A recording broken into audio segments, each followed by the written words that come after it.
সৎসঙ্গে স্বর্গবাস, অসৎসঙ্গে সর্বনাশ। ভালো ইমাম যদি নিয়োগ দিতে পারেন, ভালো নেতার সাথে যদি চলতে পারেন, লাভ কি? আল্লাহ কোরআন, ইয়াউমা নাদউ কুল্লা উনাসিন বিইমামিহিম ফামান উতিয়া কিতাবাহু বিয়ামিনিহি ফাউলাইকা ইয়াকরাউনা কিতাবাহুম ওয়ালা ইজলামুনা ফাতিলা। আল্লাহ কোরআন বলেন, স্মরণ করো সেই দিনের, যেই দিন প্রত্যেকটা দলের নেতা সহ ডাক দেওয়া হবে। কি সহ? সবাই বলেন আরো জোরে। আপনি যেই কোয়ালিটির নেতার সাথে চলেছেন, যেই নেতার সাথে চলেছেন, যেই নেতার আনুগত্য করেছেন, যেই নেতার পিছনে ঘুরঘুর করেছেন, ওই নেতা সহ আপনাকে কিয়ামতে ডাকবে। আপনারা মনে করতে পারেন এটা হুজুর পাইলেন কোন জায়গায়? সূরা বনী ইসরাঈল। কোন সূরা? কোন সূরা? সূরা বনী ইসরাঈল। আল্লাহ বলবেন প্রত্যেকটা দলের নেতা সহ ডাক দেওয়া হবে, আয়। এইবার কিয়ামতে উঠবে। উঠার পরে আল্লাহ বলবে, ইয়াকরাউনা কিতাবাহুম, পড়ো। আমলনামা হাতে তুলে দিয়ে বলবে, আল্লাহ বলবেন পড়ো। ইকরা কিতাবাক, পড়ো তোমার আমলনামা। কাফা বিনাফসিকা ইয়াউমা আলাইকা হাসিবা, তোমার আমলনামা পড়ার জন্য তুমি যথেষ্ট। লা যুলমাল ইয়াউম, আজকের দিনে কারোর প্রতি কোনো জুলুম করা হবে না। আজকের দিনে কারোর প্রতি কোনো জুলুম করা হবে না। খেয়াল করেন, এইবার বান্দার হাতে আমলনামা তুলে দেবে। খেয়াল করেন, কিন্তু নেতাও আছে, কর্মীও আছে। কারণ আল্লাহ কিন্তু বলেছে নেতা সহ ডাক দেবে। তাহলে নেতা আর কর্মী যেহেতু একসাথে আছে, নেতা আছে, কর্মী আছে, আল্লাহ কর্মীর হাতে আমলনামা তুলে দিয়ে বলবে পড়। আমলনামা হাতে। এবার আমলনামা বলবে, এরে ধর, ওরে মানের বাড়ি আগুন জ্বালায়, এর বাড়ির থেকে খেদায় দিয়ে চাঁদাবাজি, এর নামে মিথ্যা মামলা, এর বাড়ি আগুন জ্বালা। আল্লাহ বলবে রাখ, আর পড়তে হবে না, পড়তে হবে না, রাখ। ফেরেশতা, এদেরকে গ্রেফতার করো, এদের আমলনামা বাবা না, গ্রেফতার করো। এইবার ফেরেশতারা যখন গ্রেফতার করবে, এখানে যারা ম্যাক্সিমাম মঞ্চে আছে সব মামলার আসামি। কথা না? এই দেশে একমাত্র সাধু ছিল আওয়ামী লীগেরা, আর সব রাজাকার। এখন কেউ এই জায়গার মামলার আসামি বাদে নেই। এই যে দেখছেন না, সব মাজলুম, সব মাজলুম, জুলুমের শিকার। এখানে যারা ইসলামী আন্দোলন করেছে, যারাই জামাত বিএনপির লোক ছিল, সব মামলা খাইছে। এখন আসামি পক্ষ কিন্তু অনেক সময় আদালতে একটু কথা বলার চান্স পায়।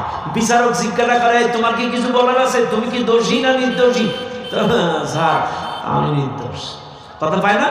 এখন কিয়ামতে যখন গ্রেফতার করবে, এই আসামিগুলো বলবে, আল্লাহ আমাদের একটু কথা আছে। কি কথা?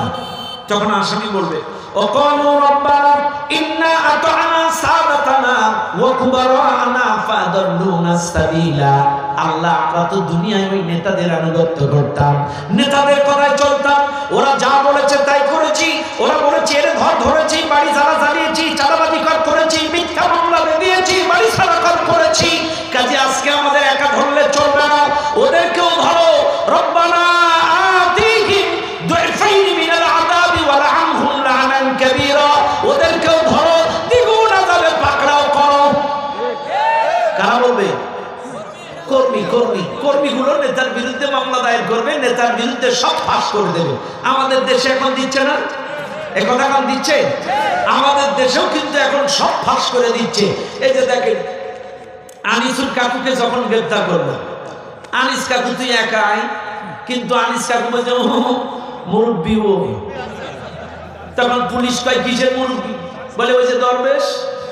কিসের দরবেশ? ও তো দাঁড়িয়ে আস। বলছে না, এটাই দরবেশ। এখন আনিস কাকু কি বলেছিল? আনিস কাকু বলেছিল, আমরা তো সাধারণ সদস্য, ওরা ছিল নির্বাহী সদস্য। ওরা কি সদস্য? নির্বাহী সদস্য। কাজে এটা তো ধরো। চাইলে ভালো করে বুঝেন, ছোট নেতা বড় নেতারে দেখায় দিল।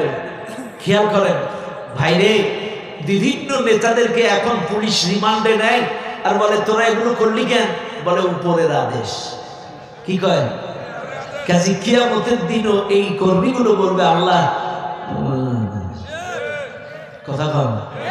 এই জন্য শোনেন, নেতা যদি ভালো হয়, নেতা যদি কোরআনওয়ালা হয়, আপনাকে একটা ডিফারেন্স বলে দিই, সৎসঙ্গে স্বর্গবাস, অসৎসঙ্গে সর্বনাশ। আপনি যদি একটা কোরআনওয়ালা, আল্লাহওয়ালা নেতার সাথে, ইসলামী আন্দোলনের নেতার সাথে চলেন, আপনাকে দারসুল কোরআন শোনাবে, দারসুল হাদিস শোনাবে, ইসলামী সাহিত্য পড়াবে, আপনাকে 5 ওয়াক্ত নামাজে নিয়ে যাবে। খুব জোর আপনার হাতে একটা রিপোর্ট বই তুলে দেবে। রিপোর্ট বইতে কি 5 ওয়াক্ত নামাজ পড়েছো কিনা, তুমি কোরআন পড়েছো কিনা, তুমি হাদিস পড়েছো কিনা, তুমি ইসলামী সাহিত্য পড়েছো কিনা, তুমি মানুষকে দাওয়াত দিয়েছো কিনা, তুমি মানুষকে টার্গেট করেছো কিনা। তোমার এই আমলনামা প্রতিদিন তারিখ বাই তারিখ লেখা লাগবে। মাস শেষে ওই কোরআনের নেতার কাছে তোমাকে এই আমলনামা জমা দেওয়া লাগবে। আমলনামা যদি খারাপ হয় কর্মৃত্ব বাদ, আমলনামা যদি ভালো হয় মান ভালো হবে, উপরে উঠতে পারবে। ভাইরে এবার বলেন, যেই নেতা 5 ওয়াক্ত নামাজের আমল দেখে, যেই নেতা কোরআনের আমল দেখে, যেই নেতা হাদিসের আমল দেখে, যেই নেতা আপনাকে দারসুল কোরআন দারসুল হাদিস শোনায়, এই নেতার সাথে হাসর নাসর হইলে লাভ না লস? মান তাশাব্বাহা বিকওমিন ফাহুয়া মিনহুম, যার সাথে যার মহব্বত তার সাথে তার কিয়ামত। ইসলামী আন্দোলনের সাথে, ইসলামী আন্দোলনের নেতাদের সাথে সম্পর্ক থাকলে এদের সাথে হাসর নাসর হবে। পক্ষান্তরে নেগেটিভ সাইড, যদি কোনো মাতাল, কোনো লম্পট, কোনো দুর্নীতিবাজের সাথে আপনাদের সম্পর্ক থাকে, চাইলে ওরা পার্কে নিয়ে যাবে, গার্ডেনে নিয়ে যাবে, পতিতালয়ে নিয়ে যাবে, তাসের আড্ডায় নিয়ে যাবে, মদের বারে নিয়ে যাবে।